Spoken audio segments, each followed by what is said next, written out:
প্রিয় শিক্ষার্থী, আশা করি তোমরা অনেক অনেক ভালো আছো। আজকে ঠিক আমরা চলে আসলাম একটা গুরুত্বপূর্ণ লেকচার নিয়ে। ফার্স্ট পেপারের থিম রাইটিং নিয়ে আলোচনা করব এবং একই সাথে ইউনিট 5 লেসন 5-এর যে গুরুত্বপূর্ণ কনসেপ্ট রয়েছে সেটা নিয়ে আমরা আলোচনা করব। সবাই একটু দ্রুত কমেন্টস করে একটু জানিয়ে দাও যারা ইতিমধ্যে জয়েন করে ফেলেছো ভালোভাবে শুনতে পাচ্ছ কিনা, সাউন্ড ক্লিয়ার আছে কিনা, সবাই একটু কমেন্টস করে জানাও, দ্রুত একটু জানিয়ে ফেলো। ওয়ালাইকুম আসসালাম নুসরাত জাহান, সাদিয়া, ওয়ালাইকুম আসসালাম সানজিদা আক্তার, শাফিউল, তানভীর ইসরাক, ওয়ালাইকুম আসসালাম সবাই। আছি শিহাব, আছি, বেশ চলছে। তোমাদের পড়াতে ঢুকলেই সব পরিস্থিতি অনুকূলে চলে আসে। ওয়ালাইকুম আসসালাম মেহনাজ, মারুফা, ওয়ালাইকুম আসসালাম হুমায়রা। আচ্ছা, ওকে ফাইন। চয়ন কুমার বণিক, আদাব, সব ক্লিয়ার আছে? ওকে ফাইন, সুন্দর। আচ্ছা, প্রথমে দেখো, খেয়াল করো, আমরা একটা থিম রাইটিং নিয়ে কথা বলবো, খুব গুরুত্বপূর্ণ। এটাকে আমরা আমাদের সিলেবাসে আসলে পয়েমই বলা হয়, কিন্তু এটি মূলত একটা গান, একটা লিরিক্স, খুব গুরুত্বপূর্ণ। পড়েছো কিনা সবাই একটু বলো তো দেখি। আন্ডার দ্য গ্রিনউড ট্রি, এটা কি তোমাদের পড়া হয়েছে? এর আগে পড়েছো কিনা? পড়ছো? Under the greenwood tree theme writing হিসাবে খুব গুরুত্বপূর্ণ। থিম যেহেতু আনসিন আসার প্রবণতা অনেক বেশি, এটা পড়েছো কিনা? সাউন্ড একটু কম, মানে আমি একটু হয়তো আস্তে কথা বলতেছি, সেটা বা তোমার কেউ এই পর্যন্ত বললো না। Ishika Paul, okay fine. আচ্ছা,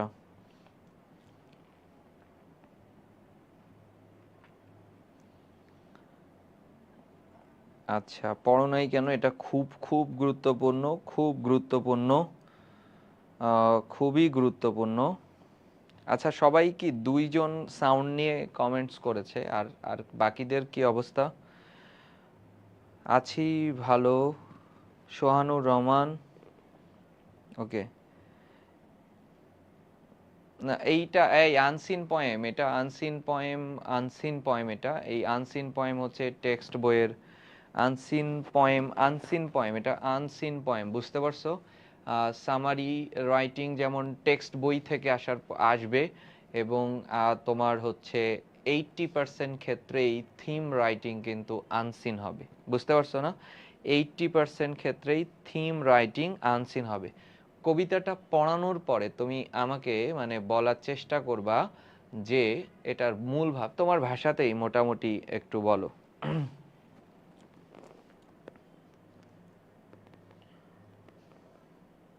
আচ্ছা, এবার দেখো, এই কবিতার নাম, এটা যে একটা গান, প্রথমেই আমরা দেখেছিলাম, দেখো সং, এটা যে একটা গান, সেটার কিছু প্রুভড আছে। দেখো, এটার নাম কি? আন্ডার দ্য গ্রিনউড ট্রি, সবুজ গাছের নিচে, আন্ডার দ্য গ্রিনউড ট্রি। এবং উইলিয়াম শেক্সপিয়ারের অ্যাজ ইউ লাইক ইট নাটক থেকে নেওয়া হয়েছে। অ্যাজ ইউ লাইক ইট নাটক, বুঝতে পারছো? পরীক্ষার জন্য, এইচএসসি 26-এর জন্য খুব খুব গুরুত্বপূর্ণ এটা। এইচএসসি 26-এর জন্য খুব বেশি গুরুত্বপূর্ণ, ঠিক আছে? এইচএসসি 26-এর জন্য খুব বেশি গুরুত্বপূর্ণ, কিন্তু খুব গুরুত্বপূর্ণ। আন্ডার দ্য গ্রিনউড ট্রি, সবুজ গাছের নিচে, এটা অ্যাজ ইউ লাইক ইট একটা নাটক আছে, উইলিয়াম শেক্সপিয়ারের একটা ড্রামা। এই ড্রামা থেকে নেয়া আসলে, বুঝতে পারছো? এই অ্যাজ ইউ লাইক ইট নাটকের আলোচ্য ভাব কি জানো? নেচার, ভালো করে বুঝো, nature never betray with us. পড়ার মধ্যে আমরা প্রবেশ করতেছি কিন্তু।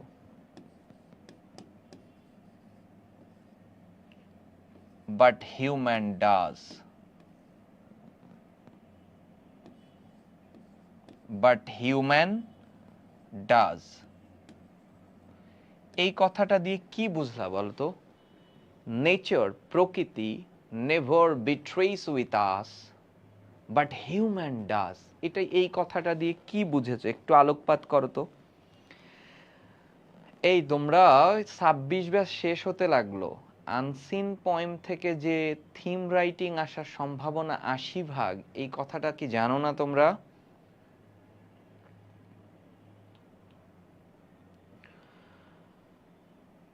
আমরা প্রথমেই একটা থিম রাইটিং এ যাব, তারপরে ইউনিট 5 লেসন 5 এ যাব, ঠিক আছে?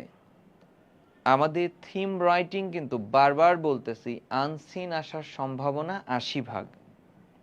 ফার্স্ট পেপারে 8 মার্কস এখন পর্যন্ত জানো না দুষ্টুর দল? থিম রাইটিং, থিমে 8 মার্কস, কিন্তু এখন থেকে প্রত্যেক ক্লাসে একটা থিম পড়াতে হবে, কমন না পড়লে তো ঝামেলায় পড়ে যাবা। ফার্স্ট পেপারে থিম রাইটিং এ 8 মার্কস থাকবে, ঠিক আছে? যে টেস্ট পরীক্ষা আসতেছে 8 মার্কসের থিম হবে, 80 কি 90% প্রশ্নই আনসিন হবে থিমে।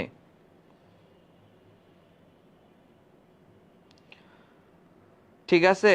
আচ্ছা, এইচএসসি 27 থিম কিভাবে লিখতে হবে চিন্তা করে দেখো, কিন্তু 8 মার্কস, কিন্তু সামারিতে 10, থিমে 8 মার্কস। তাহলে আমরা পড়াই ঢুকি।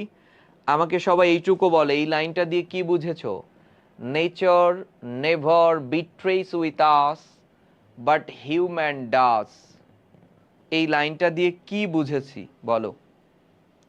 হ্যাঁ, সারমর্মর মতো, ফাইন।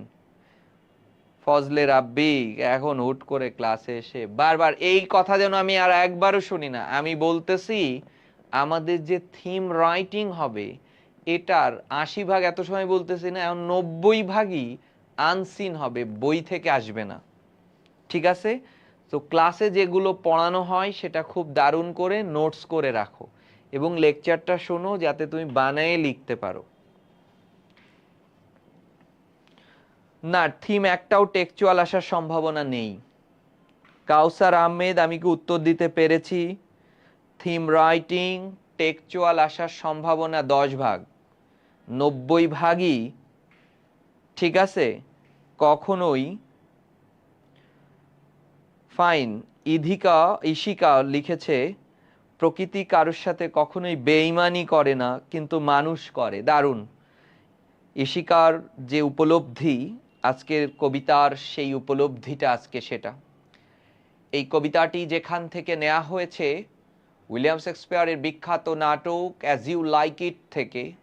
এই অ্যাজ ইউ লাইক ইট নাটকের আলোচ্য ভাবই হচ্ছে nature never betrays with us but human does. মানুষ অর্থাৎ প্রকৃতি কখনোই, nature never betrays, as you like it নাটকের আলোচ্য বিষয়, nature never betrays with us but human does. প্রকৃতি কখনোই কারোর সাথে বিশ্বাসঘাতকতা করে না, কিন্তু মানুষ করে। ওকে, আমরা কবিতাতে চলে যাই। আন্ডার দ্য গ্রিনউড ট্রি, সবুজ গাছের নিচে, who loves with me, who loves to lie with me, যে আমার সাথে থাকতে চাই। তার মানে কবি এই মানুষের মনুষ্য প্রকৃতি ছেড়ে প্রকৃতির কাছে চলে গিয়েছে এবং আমাদেরকে আহ্বান করেছে, বলছে under the greenwood tree who loves to live with me, যে আমার সাথে বাস করতে চাই। And turn his merry note, এবং কণ্ঠে কণ্ঠ মেলাতে চাই, সুমিষ্ট কণ্ঠ, অর্থাৎ দ্বৈত কণ্ঠে গান যেমন শোনো। আন্টো দ্য সুইট বার্ডস থ্রোট, আন্টো মানে ইনটু, আন্টো উইলিয়াম শেক্সপিয়ারের ওই সময়টাতে এবং ইংরেজি সাহিত্যের ভিক্টোরিয়ান এজ পর্যন্ত আমরা যে এখন ইনটু লিখি, তখন এই আন্টো লেখা হতো।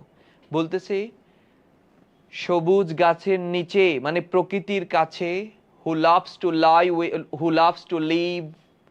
with me, who loves to lie with me, যে আমার সাথে থাকতে চাই। and turn his merry note, unto, turn unto, into কেন হইছে? প্রিপোজিশন ইনটু কখন বসে? আন্টো বলা হচ্ছে ইনটুকে, এক অবস্থা থেকে আরেক অবস্থার রূপান্তর অর্থে। তুমি এত সময় ছিলে মানব প্রকৃতিতে, মানুষের আবাসস্থলে, এখন তুমি প্রকৃতির কাছে এসেছো, তোমার অবস্থার পরিবর্তন হয়েছে, তাই প্রিপোজিশন ইনটু ব্যবহার করেছে। এবং সুমিষ্ট পাখির কণ্ঠের সাথে কণ্ঠ মেলাতে চাই, ঠিক আছে। কাম হিদার, দেখো এই সময় লেখা কি ছিল, হেয়ারকে বলা হচ্ছে হিদার। কাম হিদার, এখানে আসো, কাম হিদার, কাম হিদার, তিনবার ডেকেছে কবি, এখানে আসো, এখানে আসো। এবং কবি আমাদেরকে প্রতিশ্রুতি দিয়েছে, here shall he see no enemy, enemy মানে তো বুঝোই শত্রুতার কথা বলেছে। এবং but winter and rough weather, কবিতার প্রথম স্তবক, এটা হচ্ছে ফার্স্ট স্ট্যাঞ্জা। স্ট্যাঞ্জা শব্দের অর্থ হচ্ছে স্তবক। প্রথম স্তবকে কবি বলছে, আন্ডার দ্য গ্রিনউড ট্রি, প্রকৃতির কাছে, হু loves to lie with me, যে আমার সাথে থাকতে চাই। মানে কবি কিন্তু এই মানুষের আবাসস্থল ছেড়ে প্রকৃতির কাছে চলে গিয়েছে এবং সুমিষ্ট পাখির সাথে কণ্ঠে কণ্ঠ মিলিয়ে গাইতে চায়, মানে প্রকৃতিকে যে বরণ করতে চায়। কাম হিদার, কাম হিদার, কাম হিদার, এখানে আসো, এখানে আসো, এখানে আসো। এবং কবি আমাদেরকে অ্যাসিওর করেছে, আশ্বস্ত করেছে, here shall he see no enemy, এখানে কোনো শত্রুতা নেই। But winter and rough weather, প্রকৃতি তোমার কাছে হয়তো শীত, একটু বাজে আবহাওয়া, একটু ঝড়, একটু জলোচ্ছ্বাস তোমাকে হয়তো কিঞ্চিত কষ্ট দিতে পারে, কিন্তু মানব প্রকৃতিতে যে শয়তান মানুষরূপী রয়েছে, এমন শয়তানের দেখা তুমি প্রকৃতির কাছে পাবা না। বলছে here shall he see no enemy, এখানে তুমি কোনো শত্রুতা পাবে না, কিন্তু সামান্য উইন্টার, কিছু শীত পাবা, বেশ শীত লাগতে পারে, এবং রাফ ওয়েদার, কিছু দুর্যোগপূর্ণ আবহাওয়া ছাড়া প্রকৃতি তোমার সাথে কখনোই বিশ্বাসঘাতকতা করবে না। সেকেন্ড স্ট্যাঞ্জাতে বলেছে, দ্বিতীয় স্তবক শুরু হচ্ছে, বলছে হু ডোথ, ডোথ বলতে ডাসকে বোঝানো হয়। কিন্তু তুমি কি চাইলেই প্রকৃতির কাছে যেতে পারবা? এটা কি সম্ভব?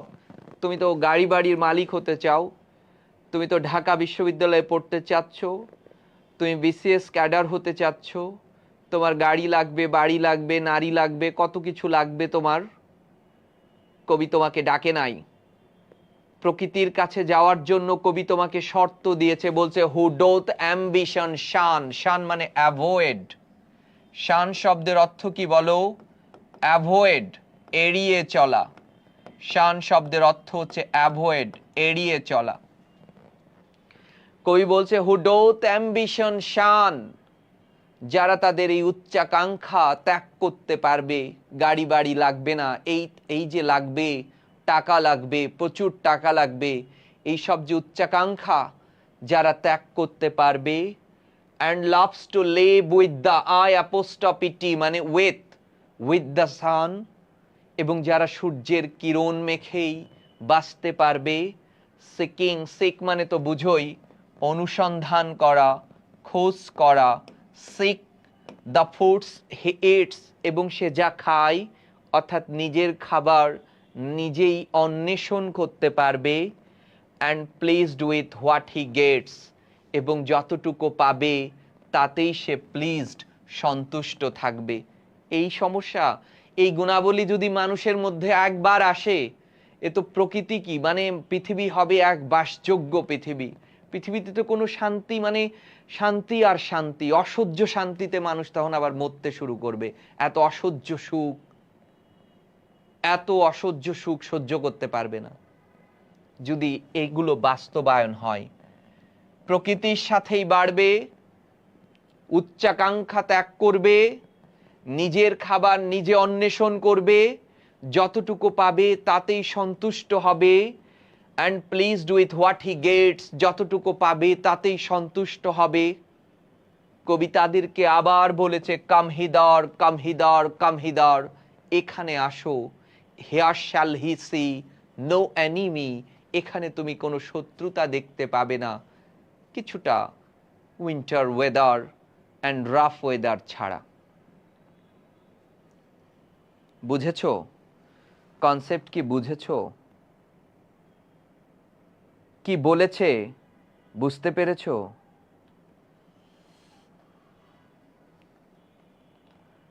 এটা যে কবিতা নয় সেটা কিভাবে বুঝলা?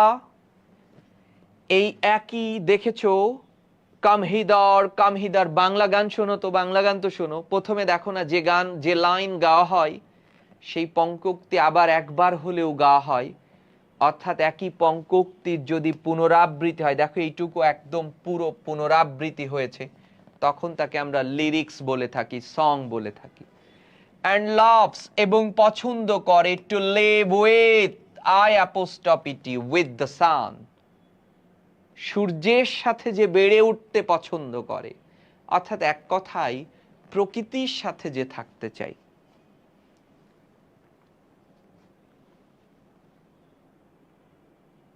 কামহিদার কামহিদার কামহিদার, এখানে আসো।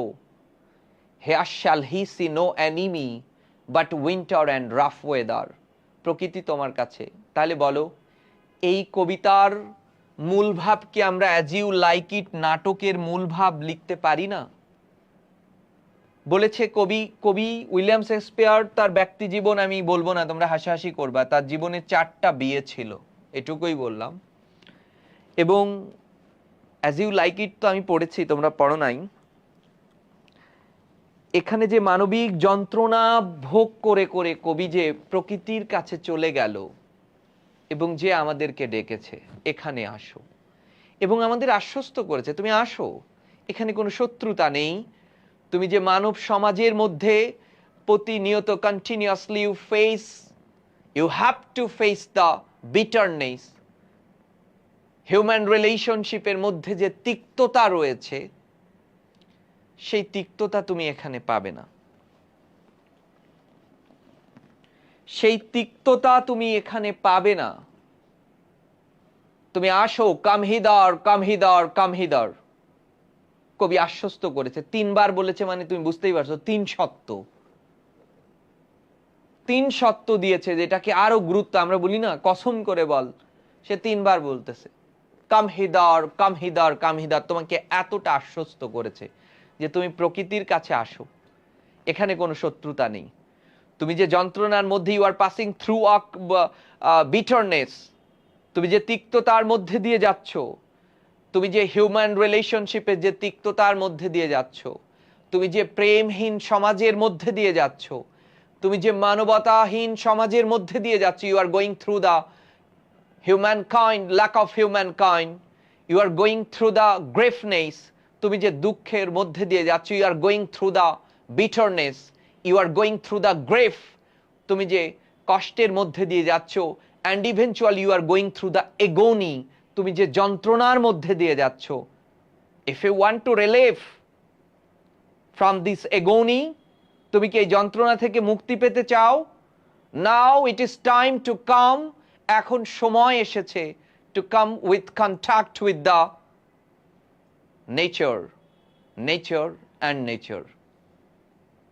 আধুনিকবাদ আরো জোরালো দিচ্ছে, ইংরেজি সাহিত্যের যে আধুনিক যুগ, ইংরেজি সাহিত্যের যে romanticism, romantic period of English literature, romantic পিরিয়ডের যে আলোচ্য বিষয়, নাম শুনে মনে হয় এটা প্রেম না, রোমান্টিসিজম অবভিয়াসলি প্রেম, কিন্তু প্রকৃতি প্রেম।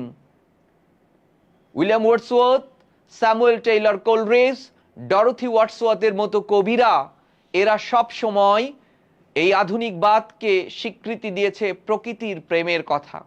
অর্থাৎ নগরায়ন থেকে তুমি এলিয়টের লেখা পড়ো, তুমি সুইফটের লেখা পড়ো, তুমি ব্লেকের লেখা পড়ো, এরা কিন্তু সবাই নগর জীবনী ছিল, শান্তি পাই নাই।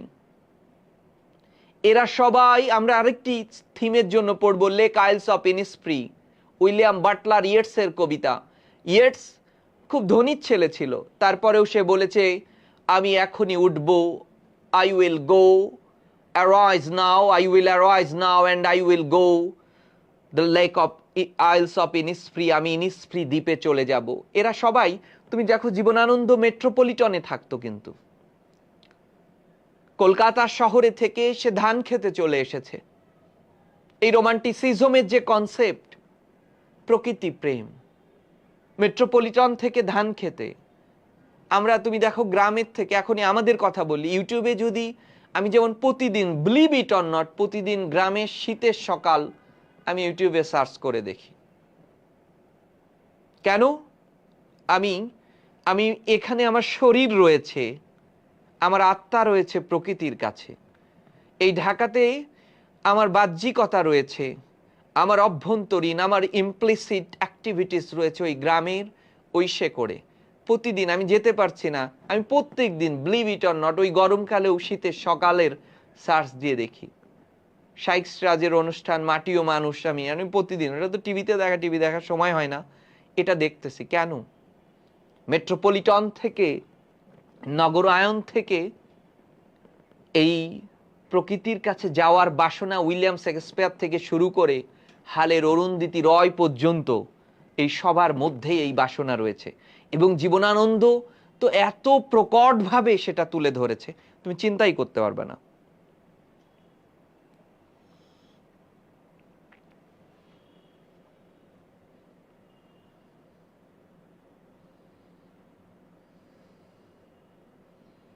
তাহলে আমরা দেখেছি এখানে এমন কোনো মিনিং নাই, না জানার মতো কোনো মিনিং আমাদের চোখে পড়তেছে না। কোনো আমরা দেখেছি বার্ডস থ্রোট মানে অ্যাকচুয়ালি ঠোঁট, বাট এখানে তো আর ওই মিনিংটা ওইভাবে হয় না। একজনের দেখলাম কমেন্টস, হিদার বলতে কি বুঝাইছে? হিদার মানে হেয়ার, আমরা বলেছিলাম হেয়ার বলতে বুঝিয়েছি। আর ডোথ এখানে ডাজ ভার্বের কাজ করেছে, এবং অ্যাম্বিশন মানে এটা তো বলাই যায় না, অ্যাম্বিশন উচ্চাকাঙ্ক্ষা, যেটা ডিজায়ার তোমার আকাঙ্ক্ষা, long for, yearn for, ambition. শান মানে তো বুঝোই অ্যাভয়েড, আর নতুন কোনো কনসেপ্ট আমরা দেখতে পাচ্ছি না, একই জিনিসপত্র রয়েছে। গ্রিন উড মানে এটা কোনো কথা বলতেছো বলো? Under the green wood tree, wood বলতে জঙ্গল বোঝাচ্ছে, মানে এখানে প্রকৃতির কথা বলতেছে। কবিতার মধ্যে আক্ষরিক অনুবাদ হয় না, বুঝছো? কবিতার ভাবানুবাদ। Under the green wood tree মানে সবুজ গাছের নিচে না, প্রকৃতির কাছে, প্রকৃতির সংস্পর্শে চলে এসেছে।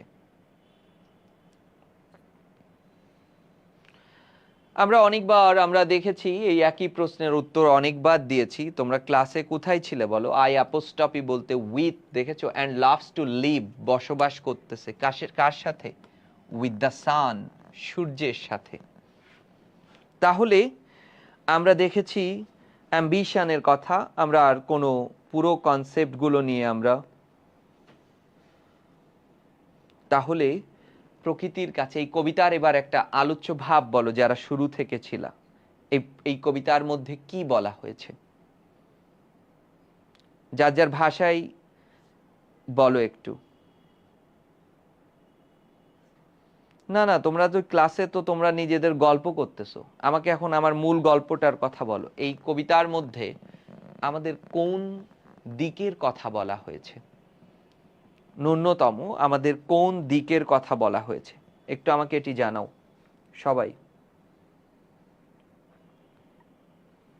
কোন দিকের কথা জানা হয়েছে বলো কবিতার মধ্যে? ধরো আসলো, এটা তো আনসিন আসবে, এটা তুমি ধরে রাখো, এটা 90% আনসিন হবে, ঠিক আছে? 90%ই থিম রাইটিং আনসিন হবে। Nature is better than human, Tanvir Ishraq, তুমি এটা দিয়ে শুরু করতে পারো। The main theme of this poem, তানভীরের এই উত্তরটা খুব যথাযথ। তানভীর অসাধারণ।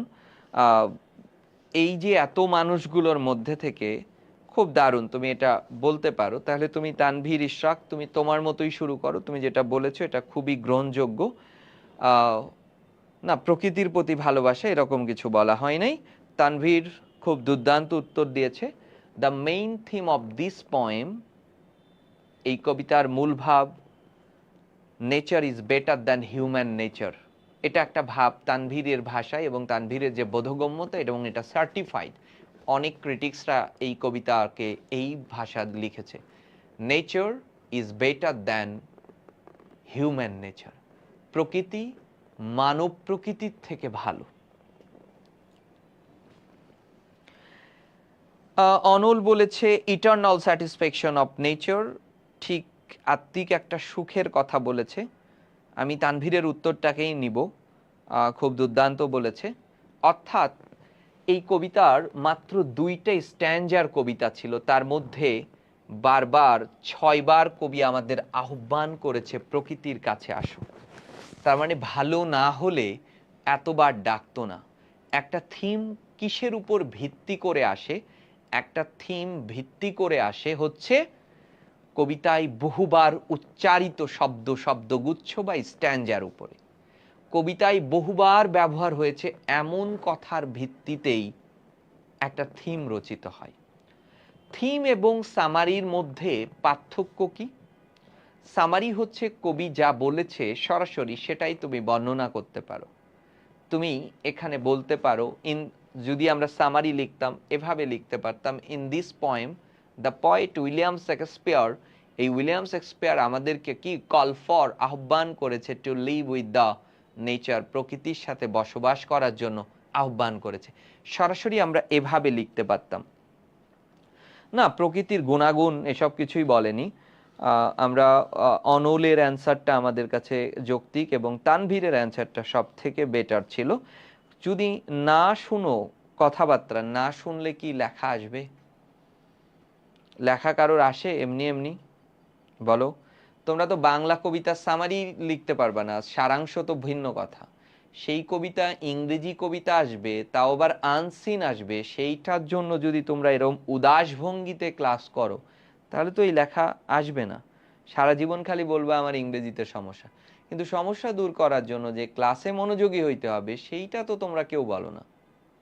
বলার আগে বলবা যে আমি ভীষণ, এই অভিযোগ আমি অনেক প্রতিদিনই পাই, একজন হইলেও পাই, এটা একেবারেই সত্য কথা যে ভাই আমি ইংরেজিতে দুর্বল।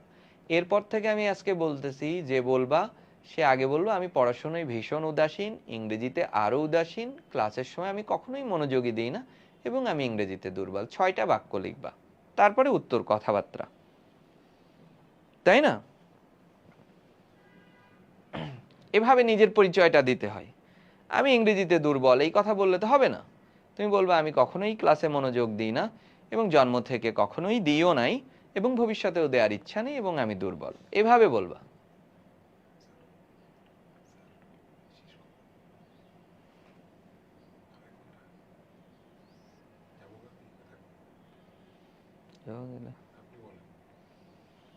না, দেরি হতে পারে, দেরি হবে।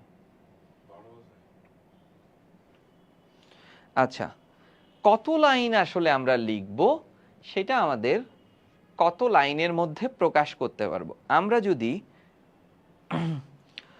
শিহাব অ্যান্সার করেছে, as you like it that glorifies a humble life in nature as a refuge from the corruption of society. আচ্ছা, তুমি যেটা শিহাব তুমি বলেছো, আমরা এখন এই তথ্য আমি তোমাদেরকে দিয়েছি যে অ্যাজ ইউ লাইক ইট নাটক থেকে এটা নেওয়া হয়েছে, বাট পড়ার যে প্রাথমিক তথ্য সেটা দেয়া, এটা জানানো ক্লাসের বৈশিষ্ট্য। জ্ঞানের বৈশিষ্ট্য হচ্ছে ইনফর্ম করা, পড়ার বৈশিষ্ট্য কি? ইনফর্ম করা।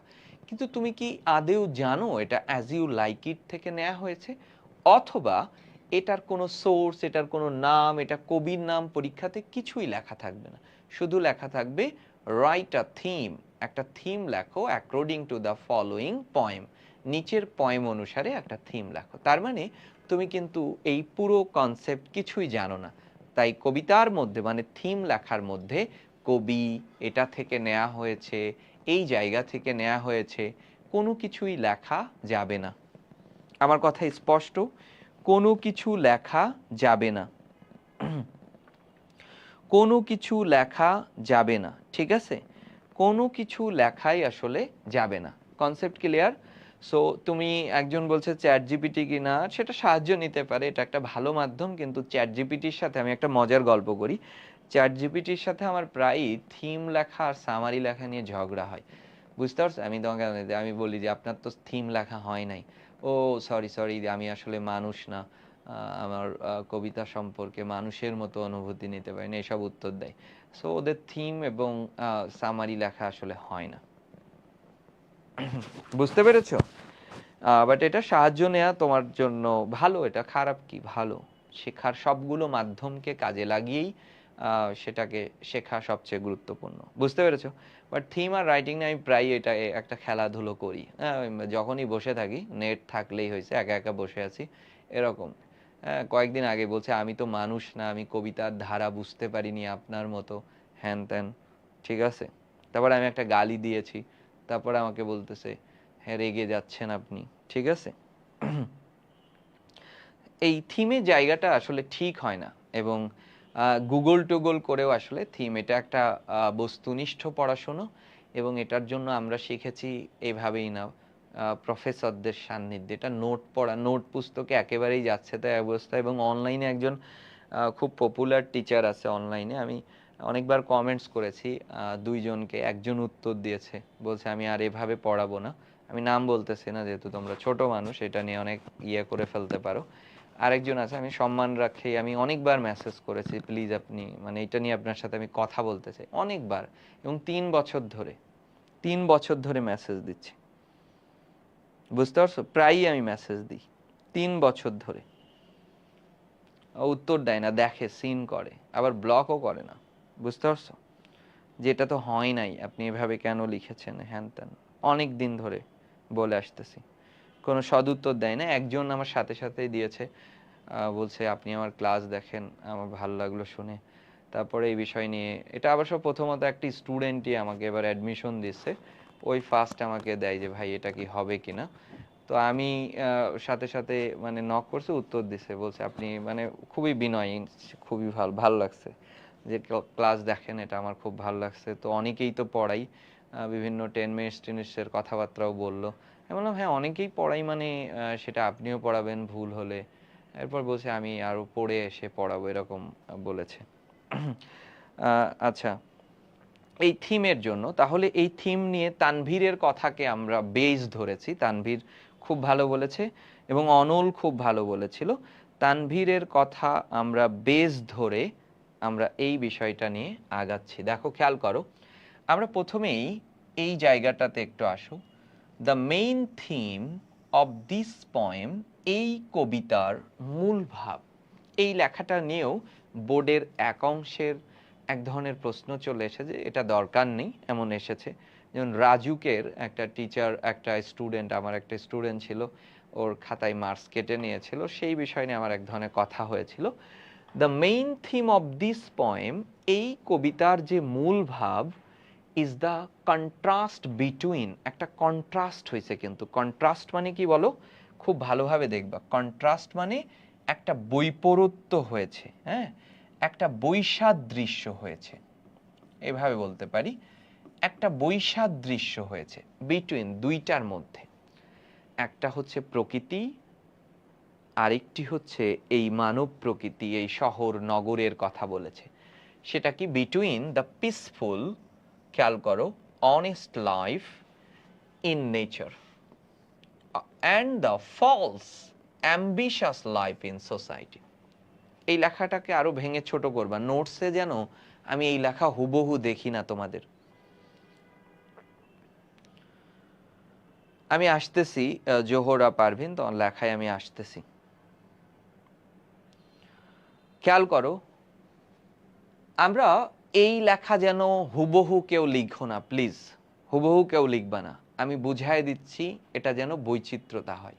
তাহলে ফার্স্ট লাইনে আমি নিজেই এখন আর এই লেখা লিখব না, আমি লিখব the main theme of this poem is the contrast between, একটা কনফ্লিক্ট বিটুইন হয়েছে, একটা ঝগড়া হয়েছে, একটা দ্বন্দ্ব হয়েছে, একটা বৈসাদৃশ্য হয়েছে between nature and human nature, প্রকৃতি আর মানব প্রকৃতির মধ্যে একটা বৈসাদৃশ্য। আমি এটা এখন লিখব, সহজ না এটা বলো? এই লাইনটার থেকে কি সহজ হয়েছে?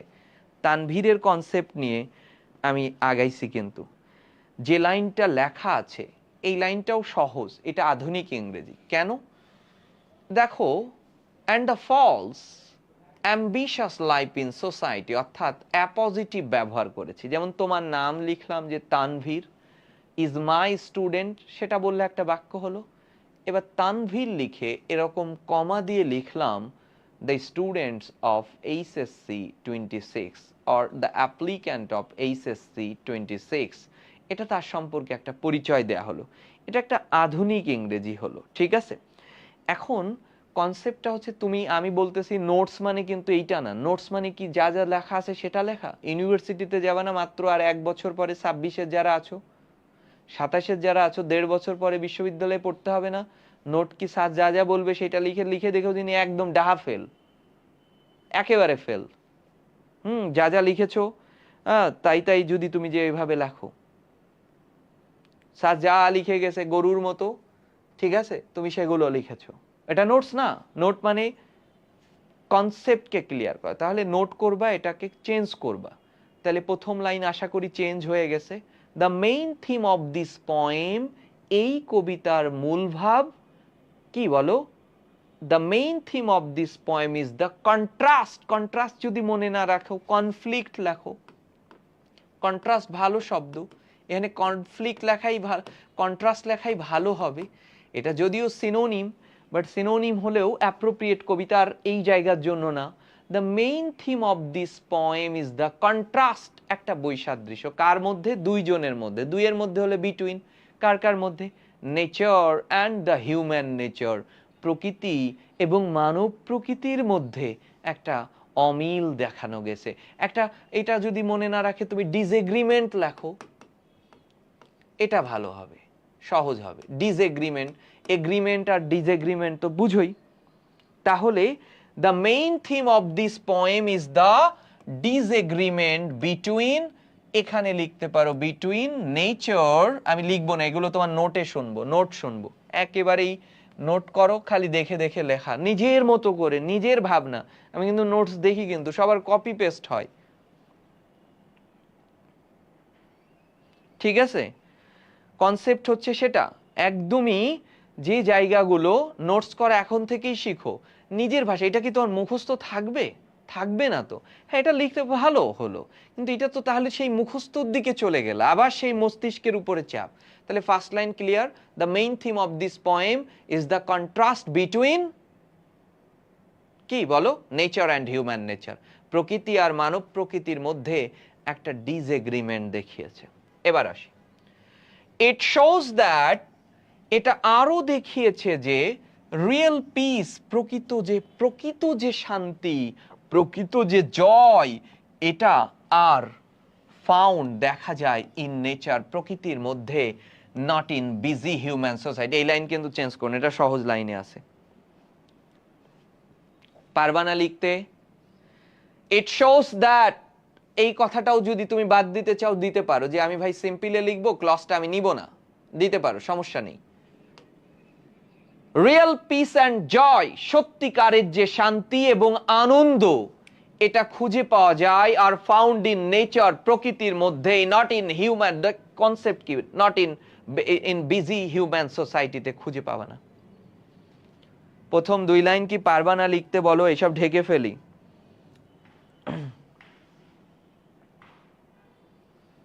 না না, মুখস্থ করো না তানভীর, তুমি যে থিম দিয়ে শুরু করেছো দারুণ, একদমই মুখস্থ করো না, একেবারে মুখস্থ করো না। বলো সবাই, উত্তর করো, এই দুই লাইন কি লিখতে পারবা না?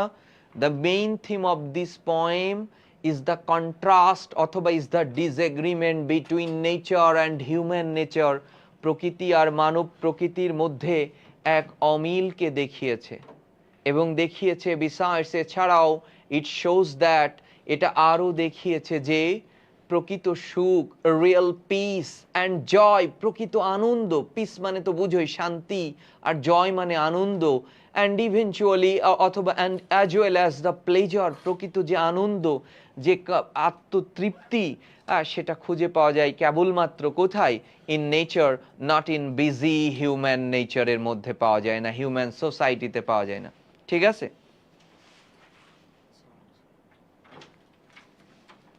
তাহলে the main theme of this poem is the contrast between nature. আমি তো বারবার এই কনসেপ্টটাই শুনে ওইভাবে লিখবা। দেখো, এছাড়াও, বিসাইডস মানে তো বুঝোই, এছাড়াও ইট stands for a life of freedom, honesty and simplicity, প্রকৃতির মধ্যেই রয়েছে স্বাধীনতা, অবাধ স্বাধীনতা। এখানে কি স্বাধীনতা আছে বলো? এই দরজাটা খুলেই যদি আমি ক্লাস নেই, এই শব্দ বাইরে গেলেই পাশ থেকে বলবে, একটা রিপোর্ট দিয়ে দিবে, এত শব্দ হচ্ছে কেন। কিন্তু তুমি প্রকৃতির মধ্যে, বনের মধ্যে যাও, নিভৃতে যাও, ঈশ্বরকে ডাকো, নিজেকে ডাকো, গান গাও প্রকৃতির মাঝে, মাঠের মধ্যে। এখন সে কেউ তোমাকে বলবে না, বরং ওই কণ্ঠস্বর শুনে আরো অনেকেই মুগ্ধ হয়ে যাবে। বলছে ওই অনেস্টি, ওই সিম্পলিসিটি, এগুলো, ওই ফ্রিডম, ওই অবাধ স্বাধীনতা কেবল প্রকৃতিতেই ব্রাস করে। এজন্যই বলেছি it remains, it stands for. বুঝতে পারছো? William Shakespeare indirectly tells us, আমাদেরকে বলেছে, এই কথাটাও তোমার দরকার নাই, city life or court life is full of lies, মিথ্যায় পরিপূর্ণ, প্রেশারে পরিপূর্ণ, সেলফলেসনেস, দেখো বলছে যে সেলফিশনেস, স্বার্থপরতায় পরিপূর্ণ, হোয়াইল নেচার গিভস রেস্ট, আর যেখানে প্রকৃতি তোমাকে দিবে রেস্ট, বিশ্রাম, প্রকৃতি তোমাকে দিবে সত্য, এবং প্রকৃতি তোমাকে দিবে happiness. The hidden idea is that living ambition and living close to nature brings a pure and more satisfying life. বারবার সুখ খুঁজেছে কবি, বারংবার সুখ খুঁজেছে কবি।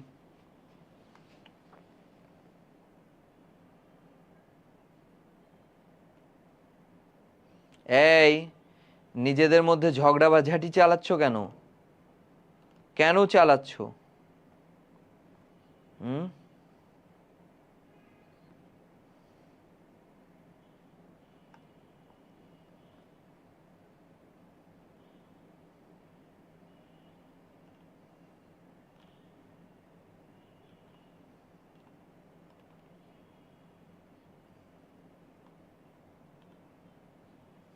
এই বুঝতে পেরেছো কিনা বলো, বুঝেছো কিনা?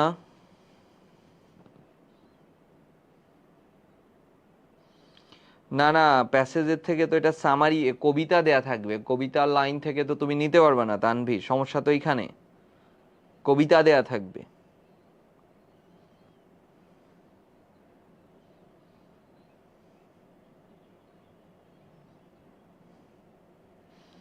এইটা নিজের মতো করে নোটস করো। এখানকার আলোচ্য বিষয় প্রকৃত সুখ আসলে প্রকৃতির মাঝে, হ্যাঁ, যান্ত্রিক জীবনের মধ্যে না। যে যে যে ভাষায় নিতে পারো, আগে এটা দিতে হবে।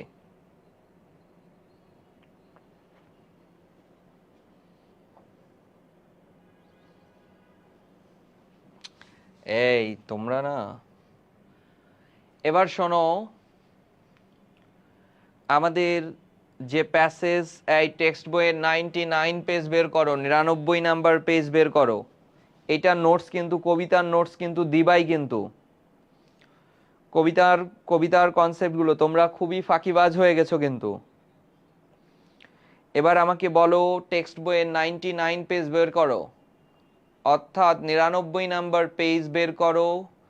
ডগলাস ফ্রেডরিকের কথা বলেছে। ডগলাস ফ্রেডরিক কিন্তু একাধারে চিন্তাবিদ ছিল, বুঝতে পেরেছো? কথা বলো না, একদমই অপ্রাসঙ্গিক নিজেদের মধ্যে।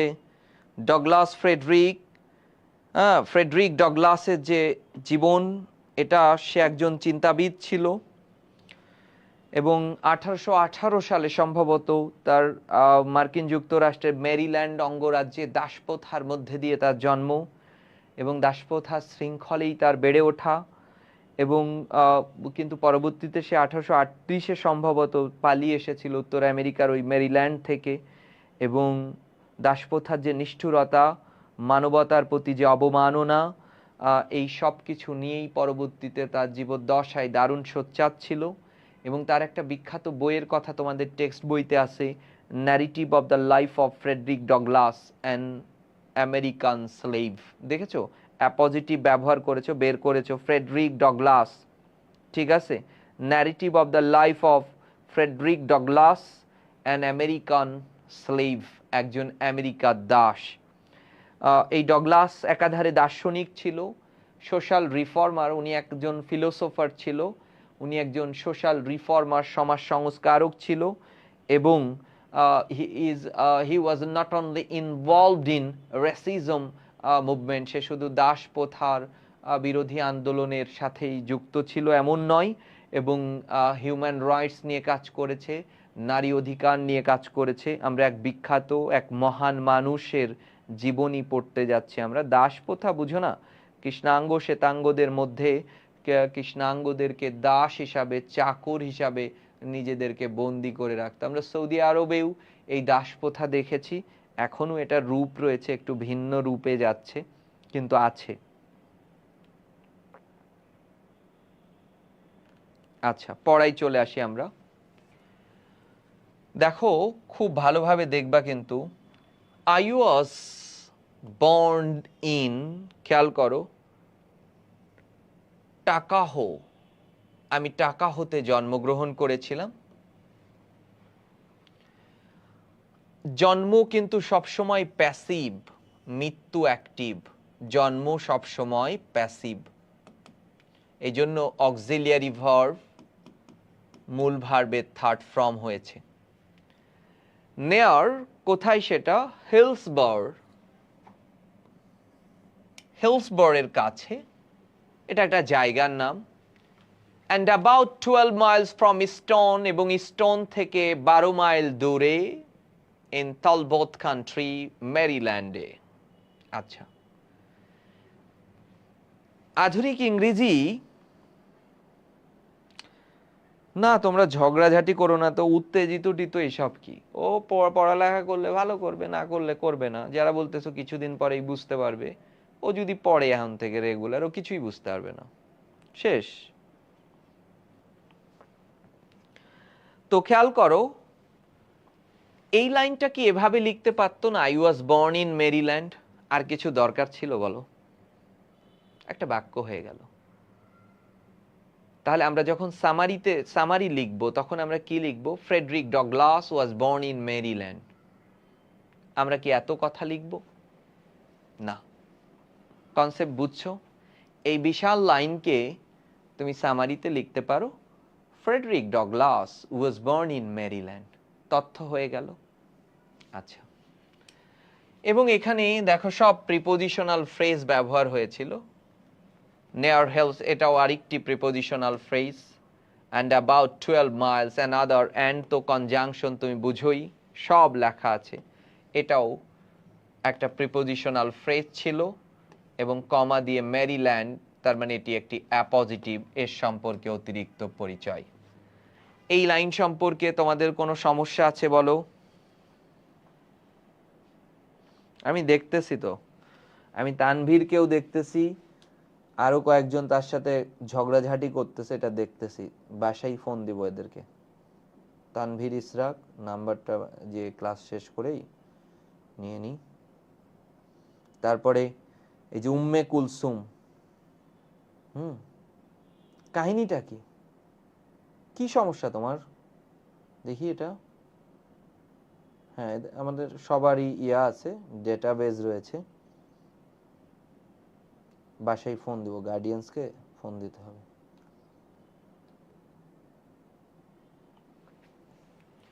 এই লাইনটা যখন সামারিতে কনভার্ট করবা, বলবা যে Frederick Douglass was born in Maryland, শেষ। I have no accurate knowledge, তো নলেজ হচ্ছে নাউন, নাউনকে মডিফাই করেছে অ্যাডজেক্টিভ। আমার বয়স সম্পর্কে, অফ মাই এজ, আমার বয়স সম্পর্কে আমার কোনো সঠিক ধারণা নেই। কেন থাকবে? একজন দাসের তো কোনো স্বাধীনতাই নেই, তার জন্ম সম্পর্কেই সে জানে না। Never having seen any authentic record containing it, গত দিনের ক্লাসে বারবার এই কথাটা, আজকে আবার সেই কথাটা তোমরা বলবা। আজকে সেই কথাটা বলবা যেটা রাইট ফর্ম অফ ভার্বস। কি নতুন আকাশ থেকে উড়ে আসে? না। I have no accurate knowledge of my age, আমার বয়স সম্পর্কে আমার কোনো ধারণা নেই। যথেষ্ট ছিল না? বলো তো একটু। যথেষ্ট ছিল, তারপরেও আবার একটি ভার্ব রয়েছে, কন্টেইন, ধরো ব্র্যাকেটের মধ্যে আছে, এবং সেটাকে আমরা কি বলবো? এটাকে কি বলবো বলো? এটাকে আমরা কি বলবো বলো? কন্টেইনিং কে আমরা কি বলবো, জেরান্ড না পার্টিসিপল? বলো একটু।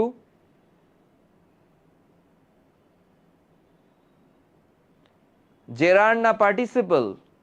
কন্টেইনিং জেরান্ড না পার্টিসিপল? গতদিন রাইট ফর্ম অফ ভার্বসে পড়ানো হয়েছে, জেরান্ড অর পার্টিসিপল। আবির মিয়া, গত ক্লাসটা করো নাই মনোযোগ দিয়ে? খুব খারাপ লাগে বুঝছো না, যখন খুব এফোর্টটা দেয়া হয়। ফাইন, মৌমিতা মৌ দারুণ, সানজিদা অসাধারণ ভাই, দোয়া দোয়া রইলো, অনেক অনেক দোয়া।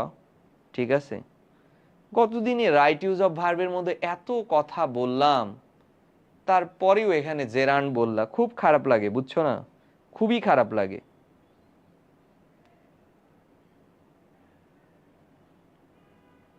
যা দুষ্টুর দল, একদম যাচ্ছে তাই। আমরা বলেছিলাম একটা বাক্যের পূর্ণাঙ্গ, আমরা দুটো উদাহরণ দিয়েছিলাম আরো। আই স হিম গোয়িং, তোমরা উত্তর করেছিলা।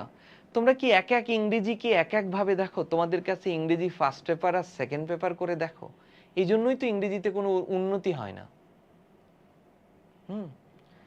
আমরা বলেছিলাম একটি বাক্যে তার পূর্ণাঙ্গ অর্থ প্রকাশের পরেও আবার যদি ভার্বের দেখা হয়, তাকে পার্টিসিপল করে দাও, ভার্বের আইএনজি অথবা ভার্বের থার্ড। যদি অ্যাক্টিভ হয় তাহলে ভার্বের আইএনজি, যদি প্যাসিভ হয় তাহলে ভার্বের থার্ড। ফাইন মেহনাজ, এই কথাটাই আমরা দীর্ঘ সময় জুড়ে করেছিলাম। আমি তোমাদের কাছে জানতে চেয়েছি, I have no accurate knowledge of my age, আমার বয়স সম্পর্কে আমার কোনো সঠিক ধারণা নেই। আর কিছু দরকার আছে নাকি? এরপরেও তুমি বলবা বলো বলো তোমার বয়স কত, তোমার বয়স কত, তোমার বাড়ি কই? আমি স্বীকার করে নিলাম, I have no accurate knowledge of my age, আমার বয়স সম্পর্কে আমার সঠিক ধারণা নেই। অর্থাৎ বক্তা তার পরিপূর্ণ অর্থ প্রকাশ করেছে, এরপরেও যখন নতুন ভার্বের উত্থান হবে সব পার্টিসিপল হয়ে যাবে। এই যে হ্যাভিং পার্টিসিপল, বুঝতে পেরেছো? Present participle phrase, present participle phrase, সেটাই বলা হয়েছে। এবং কারণ আমি কখনো আসল কোনো নথি আমি দেখিনি, বলছে never having seen my any authentic, authentic তো বুঝোই, খাঁটি, আসল, আসল যেটাকে আমরা রিয়েল বলবো। এর অ্যান্টোনিম কি বলতে পারি আমরা? ফেক বলতে পারি। এর antonym blemish, fake, blemish, fake বলতে পারি।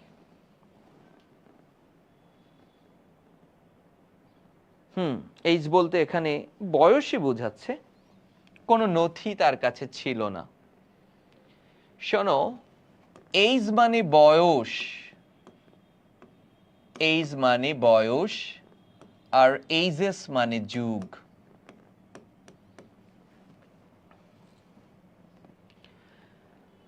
By far the large part of the slaves known as a little of their ages, as horses know of theirs। কি দুঃখের কথা বলেছে একটু বুঝো। এখন থেকে তোমরাও লেখার মধ্যে বাই ফার ব্যবহার করবা। দেখো বাই ফার ভীষণ জোর দেওয়ার জন্য ব্যবহৃত হয়, অত্যধিকভাবে বাংলাতে বলা হয়, বাই ফার ব্যবহার করবা। By far the larger part of the slaves, এই নো হচ্ছে ভার্ব, খেয়াল করো। এবং দেখো ভার্ব হচ্ছে নো, প্লুরাল, ভার্বের সাথে এস নাই মানে verb plural. The larger part of the slaves, এটা হচ্ছে, খেয়াল করো, এটা হচ্ছে সাবজেক্ট। এবং বইতে এটা সাবজেক্ট ভার্ব এগ্রিমেন্টে ভুল আছে, সেটারও ব্যাখ্যা রয়েছে। আমরা সবাই আমাকে বলো, the larger part of the slaves এর মধ্যে এটা যদি ভার্ব হয়, এর মধ্যে সাবজেক্ট, এটা প্রকৃত সাবজেক্ট কোনটা? সবাই একটু বলো তো, প্রকৃত সাবজেক্ট কোনটা? দ্য লার্জার পার্ট, প্রকৃত সাবজেক্ট কোনটা একটু বলে দাও, যেটা গত দুটো ক্লাস জুড়ে বারবার বলা হয়েছে। প্রকৃত সাবজেক্ট কোনটা? The larger part of the slaves. প্রকৃত সাবজেক্ট কোনটা? প্রকৃত সাবজেক্ট কোনটা? দারুন, দারুন Abu Taher, the larger part. Sabbir বলেছে দ্য লার্জার পার্ট। অসাধারণ। আমরা বলেছিলাম প্রিপোজিশন যুক্ত সাবজেক্ট বাক্যের সাবজেক্ট না। আমি তোমাদের অনেক তথ্য দেওয়ার চেষ্টা করি, একটু নাও। ইংরেজিতে কেউ এত তথ্য দিবে না। এই অংশটুকু বাদ। দ্য লার্জার পার্ট হচ্ছে সাবজেক্ট, সাবজেক্ট সিঙ্গুলার হলে ভার্বটি হবে সিঙ্গুলার। তাহলে এখানে কিন্তু নোজ হওয়ার কথা ছিল। যাদের কাছে বই রয়েছে বলো তো, টেক্সট বইতে কি এখানে নোজ আছে না নো আছে? একটু জানাও তো। টেক্সট বইতে এখানে ফ্রেডরিক ডগলাসের পার্টে চলে যাও, 99 নাম্বার পেজে। টেক্সট বইতে কি এখানে নো আছে না নোজ আছে? এটা নিয়ে একটা আলোচনা চলবে। বলো। as little of their ages as horses know of theirs। বলছে দাসদের অধিকাংশই তাদের বয়স সম্পর্কে ততটাই কম জানে যতটা ঘোড়ারা নিজেদের বয়স জানে। কি আছে বলো? নো আছে। দারুন ফারদিন। কিন্তু তুমি দেখতেছো the larger part subject singular, তাহলে তো ভার্বটি হবে সিঙ্গুলার, নোজ হবে। তাহলে টেক্সট বইতে নো কেন রয়েছে? এটা ডগলাস ফ্রেডরিকের যে আত্মজীবনী অ্যান আমেরিকান স্লেভ, এই আত্মজীবনী থেকে নেওয়া হয়েছে। আত্মজীবনী, অটোবায়োগ্রাফি। অটোবায়োগ্রাফিকে ইংরেজি সাহিত্যে সলিলোকি বলা হয়। সলিলোকি মনে থাকবে? সলিলোকি মানে স্বগোক্তি। যখন তুমি নেলসন ম্যান্ডেলার চ্যাপ্টার পড়বা, দেখবা ওখানে রাইট ইউজ অফ ভার্বে ভুল রয়েছে। যখন তুমি মাদার ইন ম্যানভিল পড়বা, জেরির গল্প, সেখানে লেখা আছে সাইজ ডোন্ট ম্যাটার, কিন্তু সাইজ তো সিঙ্গুলার। সাইজ ডাজেন্ট ম্যাটার হবে, কিন্তু সাইজ ডোন্ট ম্যাটার বলেছে। এটা ব্যাকরণগত ভুল, কিন্তু সাহিত্য এই ভুলকে বলেছে সলিলোকি, স্বগোক্তি। স্বগোক্তি। এই স্বগোক্তি সলিলোকি কিভাবে হয়? তিনটা ভাবে, দুটো ভাবে হয়।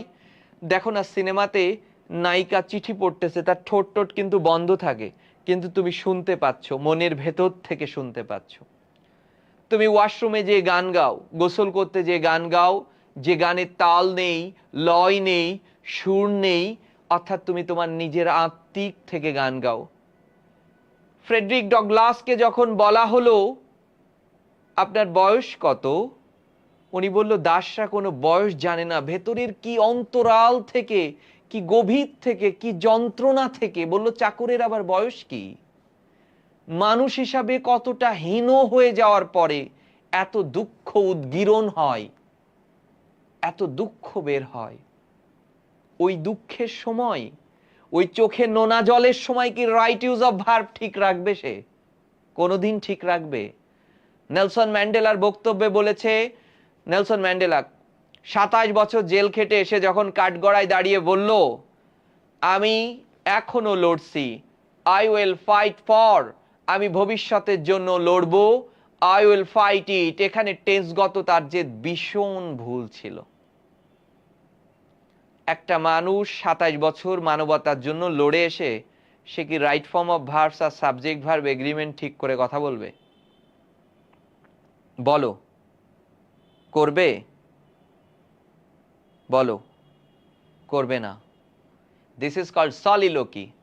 আমরা একটা গল্প পড়াবো তোমাদের, একটা ন্যারেশন পড়াবো একটা গল্প থেকে। এখন আর নতুন বইতে নাই, পুরনো বইতে ছিল, ফটোগ্রাফ আমাদের সময়ের বইতে। ওখান থেকে প্রচুর ন্যারেশন আসে সেকেন্ড পেপারে। এই ফটোগ্রাফ গল্পের মধ্যে লেখক দাদিকে একবার বেনি বাঁধা চুল বলে, একবার বেনি খোলা চুল বলে ছবিতে।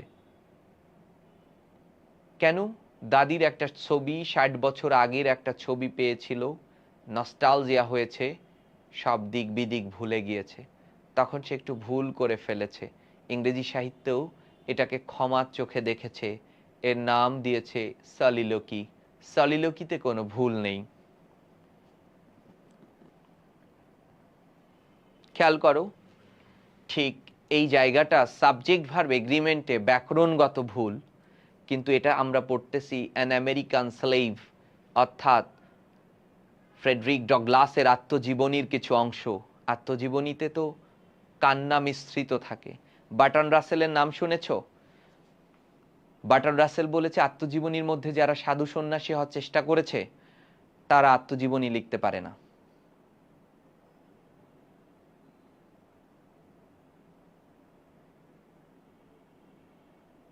বার্ট্রান্ড রাসেলের লেখা আত্মজীবনী হবে ফ্রেশ এমন।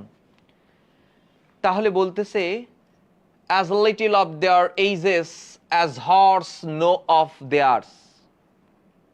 আরো লাইন আছে, বাই ফার, খুব জোর দিয়ে বলল, দাসদের অধিকাংশই, the larger part of the slaves, চাকরদের অধিকাংশই তাদের বয়স জানে না। বয়স ততটাই জানে, তুলনা হচ্ছে যতটা ঘোড়ারা নিজেদের বয়স জানে। রাইট ফর্ম অফ ভার্বস আসলে তুমি ঠিক করে দেবা, তখন তো ব্যাকরণ। and conjunction, it is the wish of most masters within my knowledge to keep their slaves thus ignorant।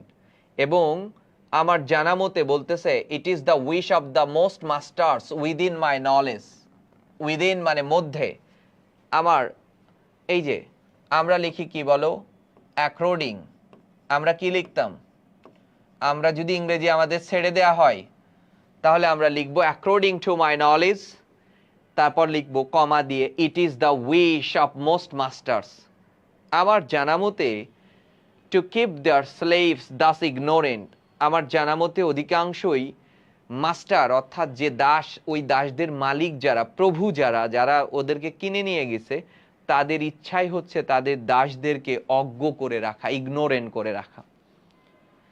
Concept কথাটা বুঝতে পারছো? অর্থাৎ দাসরা যদি শিক্ষিত হয়ে যায়, আমরা খনার গল্প পড়েছি না, খনার জিহ্বা কেটে দেয়া হলো কেন? খনা অনেক প্রবাদ প্রবচন বলতে লাগলো, আর এই প্রবাদ প্রবচন শুনে কৃষকরা তাদের ফসল ভালো হতে লাগলো। আর কৃষকের ফসল হলে, কৃষকের টাকা হলে গ্রামের মাতব্বারি প্রথা থাকবে? কৃষকের যদি টাকা হয় জমিদার প্রথা থাকবে? থাকবে না।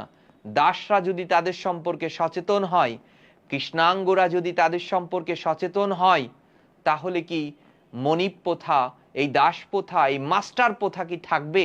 থাকবে না। এই জন্য ফ্রেডরিক বলতেছে according to my knowledge it is the wish of the most masters, এটা ওই প্রভুদের ইচ্ছা, টু কিপ দ্য স্লেভস, তাদের দাসদেরকে ইগনোরেন্ট, এভাবেই অজ্ঞ করে রাখবে, মূর্খ করে রাখবে। আশা করি বুঝতে পেরেছো। It is the wish of most, এখানে ইট সাবজেক্ট ছিল, ঠিক আছে, মেইন ক্লজ, এটাই প্রধান বাক্য ছিল, আর বাকিগুলো কিন্তু সব within my knowledge, prepositional phrase, within preposition থেকে শুরু হয়েছে। To keep the slaves Das ignorant, এটাকে ইনফিনিটিভ ফ্রেজ বলবো। দেখো টু প্লাস ভার্বের বেস ফর্ম দিয়ে ইনফিনিটিভ ফ্রেজ বলবো। ইগনোরেন্ট মানে তো বুঝোই অজ্ঞ, যাকে আমরা আনলেটার্ড বলে থাকবো, আনলেটার্ড, তাই না, অজ্ঞ। ইলিটারেট বলে থাকবো, ইলিটারেট। আনওয়াইজ বলে থাকবো।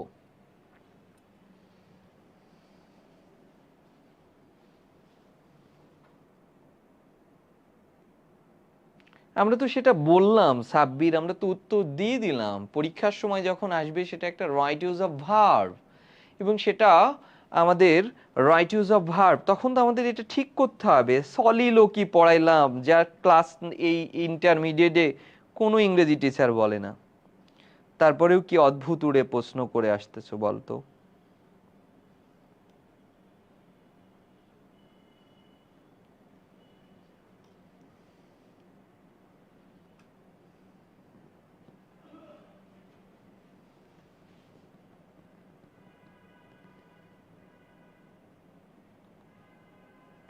কনসেপ্টটা কি বুঝেছো? এই বাক্যের মধ্যে কি এসেছে? I do not remember, আমার মনে নেই, বলছে আমি মনে করতে পারি না, to have ever met a slave who could tell of his birthday, এমন কোন দাসের সাথে আমার এখন পর্যন্ত দেখা হয়নি যে তার নিজের বয়স কত এটা বলতে পারে। কনসেপ্ট কি ক্লিয়ার হয়েছে বলো? I do not remember, এটাই কিন্তু মেইন ক্লজ, প্রধান বাক্য। দেখো to have ever meet a slave, এটা ইনফিনিটিভ ফ্রেজ, টু প্লাস ভার্বের base from the infinitive phrase হয়। এবং who could tell of his birthday, এটা সাবঅর্ডিনেট ক্লজ। দেখেছো এই ক্লজ তোমাদেরকে চেনানো হয়েছে, হু থেকে শুরু হয়েছে, সাবঅর্ডিনেট ক্লজ। এবং এই সাবঅর্ডিনেট ক্লজ দেখো খেয়াল করো, স্লেভ দাস নাউনের পরে বসে এটা অ্যাডজেক্টিভ ক্লজ হয়েছে। কোনটা সাবঅর্ডিনেট ক্লজ আর কোনটা প্রিন্সিপাল ক্লজ? স্লেভ অর্থ দাস, স্লেভ অর্থ হচ্ছে চাকর, ঠিক আছে? স্লেভ অর্থ আমরা কি ধ্রুব, স্লেভ অর্থ হচ্ছে চাকর, স্লেভ, স্লেভ অর্থ হচ্ছে দাস। বলছে এমন কোন স্লেভকে, এমন কোন দাসকে, ঠিক আছে, আমি দেখি নাই যে তার বয়স বলতে পারে। কতটা নির্বিকার ছিল, কতটা অত্যাচারিত, নিষ্পেষিত ছিল, সেটা তুমি বুঝতেই পারতেছো। স্লেভ অর্থ দাস, যেটাকে আমরা সার্ভেন্ট বলে থাকি, যেটাকে আমরা টয়লার বলে থাকি, সার্ভেন্ট, বুঝতে পারছো? বন্ডম্যান বলে থাকি যাদেরকে আমরা। এই লাইনটার মধ্যে কি কি দেয়া আছে পুরো বিষয়টা কিন্তু দেখবা। দে সেলডম কাম নেয়ারর, দেখো দে বাক্যের সাবজেক্ট আর কাম হচ্ছে ভার্ব, ভার্বকে মডিফাই করেছে অ্যাডভার্ব। এবং সেলডম থাকলে তোমরা সেই ছোট কাল থেকে ট্যাগ কোশ্চেনে পড়ে এসেছো, এটি একটি নাবোধক বাক্য। দে সেলডম কাম নেয়ারর, এই পর্যন্তই হচ্ছে প্রধান বাক্য। টু ইট, এখান থেকে দেখো টু ইট দেন, এখানে ইট বলতে ওই বয়সকে বুঝিয়েছে, যেটা আমরা প্রোনাউন রেফারেন্সে লাগবে।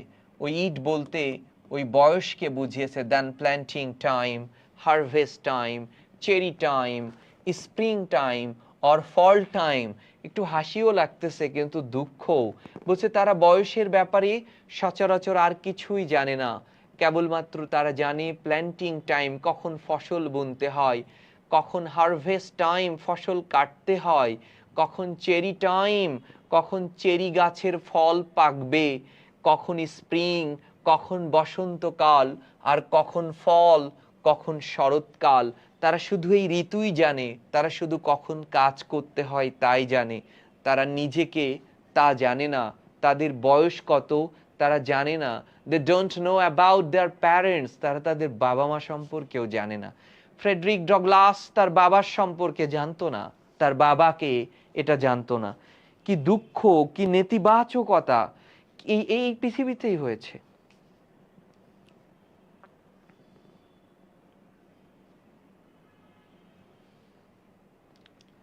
খেয়াল করো, এ want of information concerning my own was a source of unhappiness to me even during childhood. A want of information, এটা বাক্যের সাবজেক্ট, ঠিক আছে? এই was হচ্ছে ভার্ব।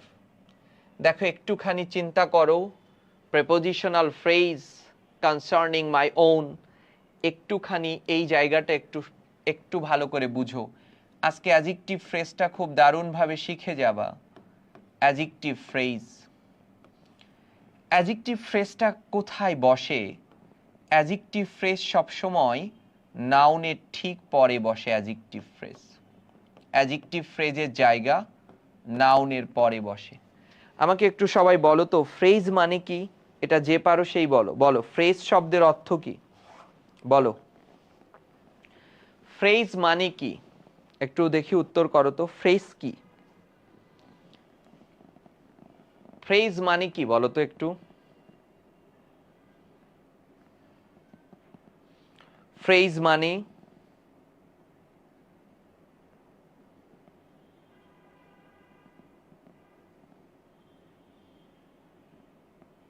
শব্দগুচ্ছ, একগুচ্ছ শব্দ, কয়েকটা ওয়ার্ড মিলে একটা ফ্রেজ হয়। দারুণ। আমরা জানি একটা বাক্যের গঠন এমন হয় সাবজেক্ট, ভার্ব এবং অবজেক্ট। এই অংশটাকে আমরা বলবো সাবজেক্ট এবং ভার্ব থেকে বাকি অংশটাকে আমরা বলবো প্রেডিকেট। সাবজেক্ট এবং প্রেডিকেট।